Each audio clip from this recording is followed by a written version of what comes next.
যখন আপনি মারা যাবেন, দুনিয়া থেকে বিদায় দিবেন, মানুষজন কেউ বলবে না আজকে বৃষ্টির দিন দাফন করিস না, কেউ বলবে না যে তারা 2টা দিন রাখ, কেউ বলবে না।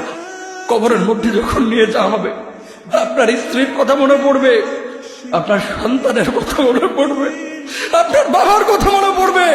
সবচাইতে বেশি কষ্ট আপনাকে যে জিনিসটা দেবে, কি নিয়ে কবরে ঢুকলাম, কেন সুদ খাইছিলাম, কেন ঘুষ খাইছিলাম, কেন কবরের জিন্দেগির জন্য প্রিপারেশন নেই নাই।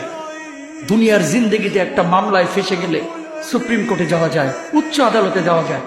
আখিরাতের জিন্দেগিতে কোনো মামলায় ফেসে গেলে পালাবার কোনো আর পথ নাই। চলে যেতে হবে।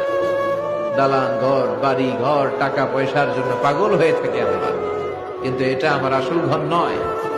যেই গোসলখানাটারে আমি এত সুন্দর করে টাইলস করে ইটালিয়ান ফিটিংস দিয়ে বানালাম, আমার জীবনের শেষ গোসলটা কি ওই গোসলখানায় হবে?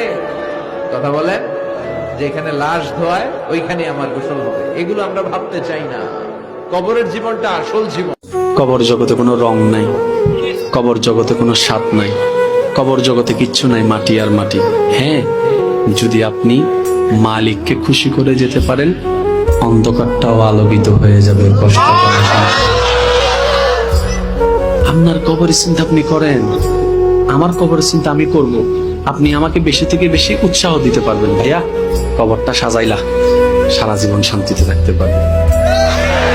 এটা হচ্ছে মুসলমানের নিয়ম। বলেন, কবর প্রতিদিন ডাক দিয়ে বলে আনা বাইতুদ দুধ। প্রত্যেকের কবর প্রত্যেককে ডেকে বলে, ও আল্লাহর বান্দা, জানো আমি পোকামাকড়ের ঘর, পোকামাকড়ের ঘর।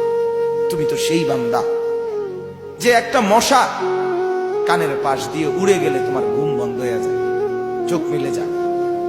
একটা মশার গুনগুন আওয়াজ সহ্য করতে পারো না।